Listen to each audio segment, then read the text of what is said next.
Hey y'all, welcome to trapping season 2018, at least here in Georgia. It's actually a day late. Today's the December 2nd. Our season opens December 1st. Luck would have it, we got 2 inches of rain, almost 2 inches of rain yesterday. It set in and rained all day and a little bit of the night too. So as much as I was hoping to get some stuff done yesterday, I was unable or unwilling. It just didn't make a whole lot of sense. So I've been trying to get, that was Saturday, so today's Sunday. I've been trying to get some sets out, but it's slow going. It's sopping wet, as you can expect from just getting rain, and it's been pretty wet to begin with. So, and then I don't know about y'all, but for me, December, this month is a whirlwind. We had all kinds of stuff. We had a play. My son was in a church play Friday night.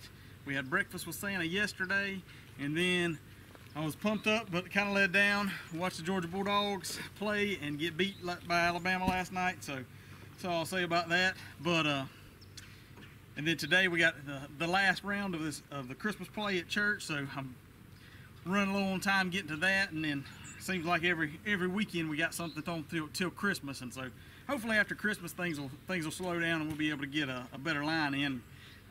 I'm getting a few traps out today. It's not going to be much, but and then every day I'll just see if I could set a few more and just keep adding to, and hopefully we'll have a good line that will make some catches and be enjoyable to watch, and maybe some of y'all can relate to running a trap line while trying to juggle work and family and everything else.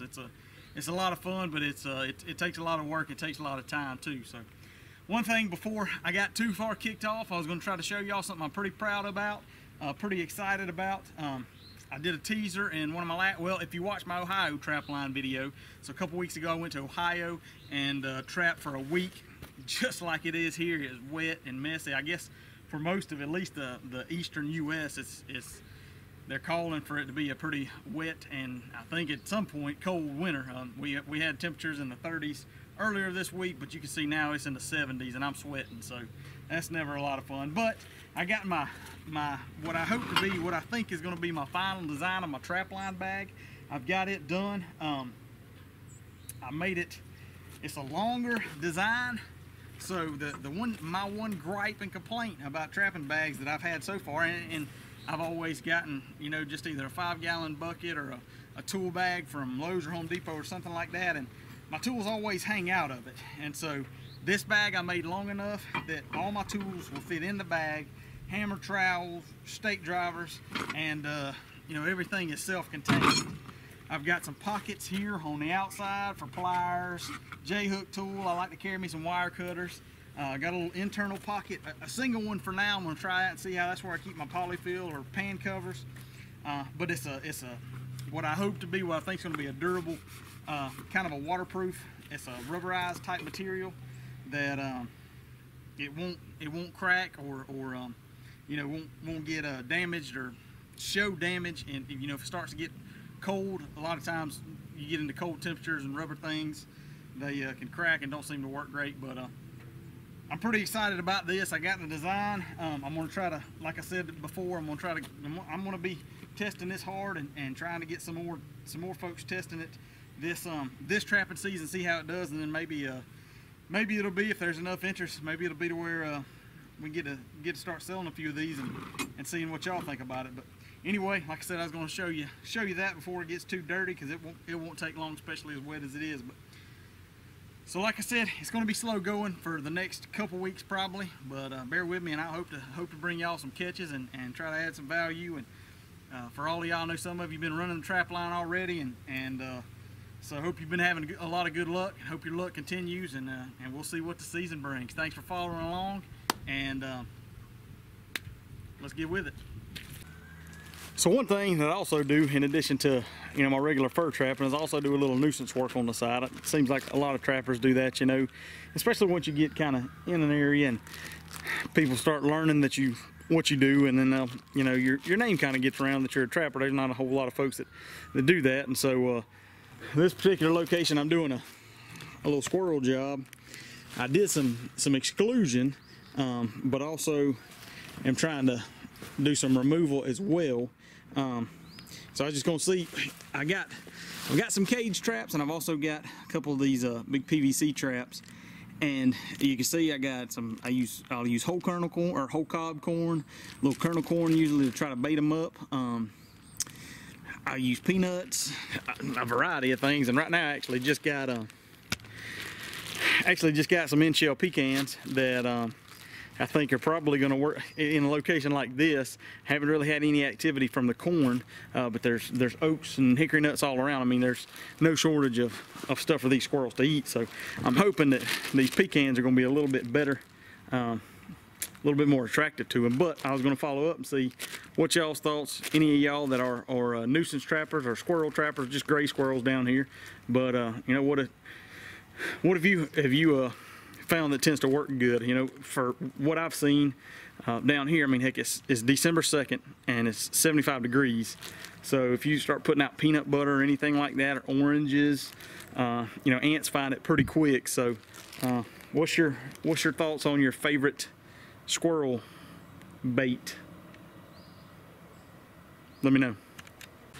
Where I was going with that, I was thinking with the PVC traps versus the cage traps, one thing that I've kind of seen is that if you're using like the loose kernel corn or something, it seems like, especially if you're setting them on the ground, everything tries to go all the way around the trap to dig in to try to get it without going into the trap. And so that's what I've seen.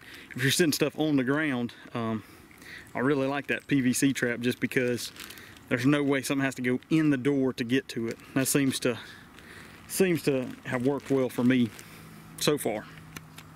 Well, didn't get a whole lot accomplished today, trapping wise anyway.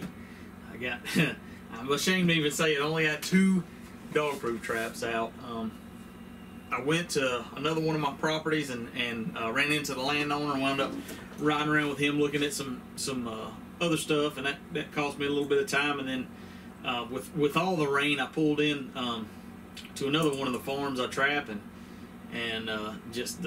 it was so messy. I didn't want to ride in there and mess anything up. You know, that's always a concern of mine anyway, and it should be of anybody's. You know, when you're accessing and using somebody else's land with their permission, you don't want to mess things up, and don't want to ruin your opportunity and ruin your relationship there, and give yourself and trappers in general a bad name. So that's definitely something that I watch out for. And I know, you know, having a four-wheeler or having a side-by-side can really increase access from that standpoint, just because they have such a light footprint compared to a pickup. But I got my pickup, and so it's still sloppy out there. So I put in 2 dog-proof sets, and I tried to put in 2 more right here at the house, and along with everything else, and so it's going to be a slow week. You might not see a lot of updates the first half of the week,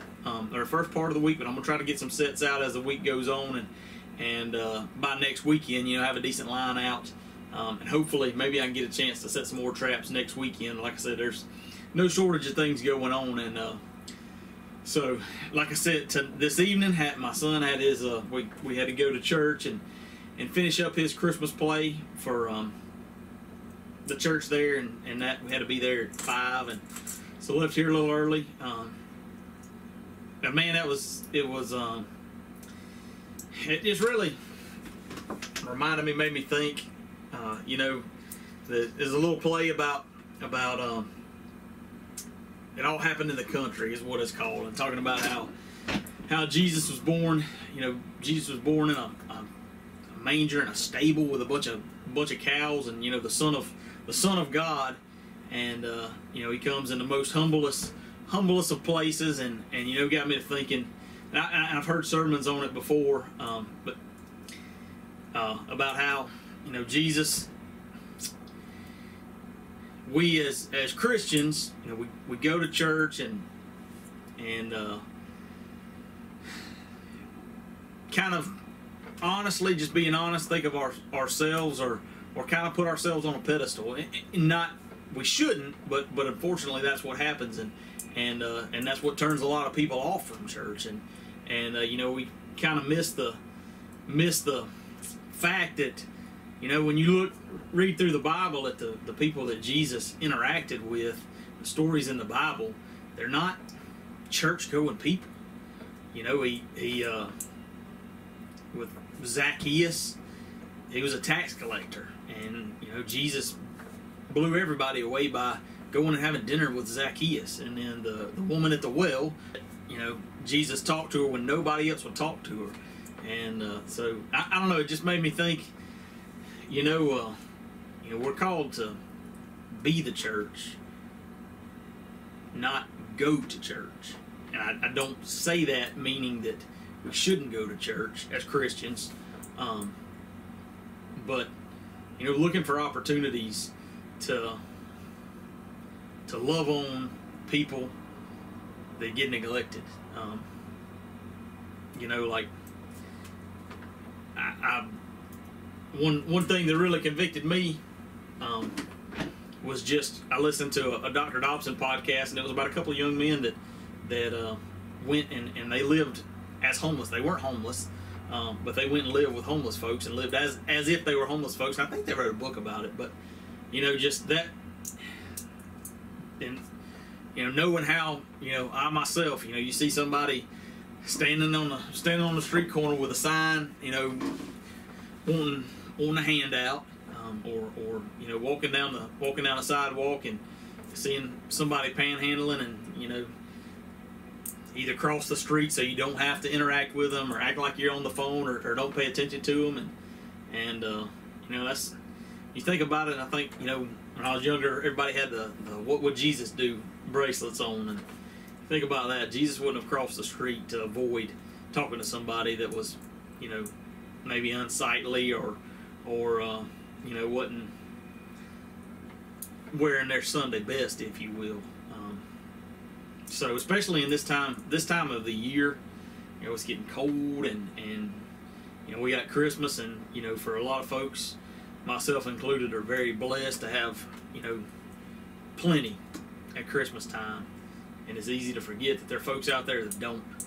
And so I just kind of say all that to say, you know, if you are a Christian, then you know, let's love on those people that need to be loved on, that maybe don't go to church, and you know, look for opportunities to. I'll be trying to look for opportunities to witness and to reach out to those people, and just, you know, just a kind word sometimes, you know, is all that folks need. And you know, if you're not a Christian, I just say, you know, a lot of people have a misconception that you know, of God sitting up there on the throne, and you know, pointing his finger down at everybody doing everything wrong, and you know, you can't live up to that standard. But the beautiful thing is, the amazing thing is, that we don't have to live up to a standard, because that's why Jesus came to earth, and he died in our place for our sins, the sins that I commit. You know, none of us, there's nobody, Christian or not, that's perfect and that's blameless and sinless. But it doesn't matter, because God wants a relationship with each and every one of us, and he wants us to love on him and love on other people. That's, you know, that's, God is love. God is not hate, or you know, hypocrisy, or putting people down. God's loving on people and building people up. So anyway, I just a little Sunday rant. I hope that gets your week going. Hope that gets you thinking, because like I said, I try to keep things in perspective, that there's a lot of people that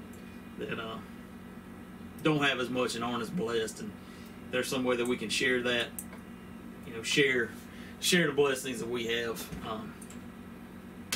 We need to be looking for those. So hope you're having a great Sunday, or by the time you're watching this, probably Monday. Hope your week's off to a good start, or you're getting off to a good start, and I'll keep you posted. It may be a day or two before I get some more traps out, but I'm going to be doing a semi-live trap line every day, and I hope you enjoy it. I know a lot of y'all have been looking forward to it. I've been looking forward to it too, and I was really hoping to have a better line out. But it's coming. We got some time, and it's coming. Maybe it'll dry off a little bit, and Be sure to follow along. If you're not listening to the podcast, be sure to listen to the podcast. It's on YouTube. If you're watching this, you've seen them. But I post the podcast on YouTube. Try to post them on Facebook as well, and then they're also anywhere that you listen to podcasts in an audio form too. So let me know your thoughts. If you got any ideas for upcoming episodes, what you want to know, questions, anything like that, hit me up and let me know. And I'm always looking for ideas or people to talk to. I'm still working on some interviews for that, and hopefully I can continue throughout this season to give y'all some good educational and informative content. And I look forward to picking up the tips from y'all this season too. So hope y'all are getting after it. Happy trapping, and we'll catch you next time.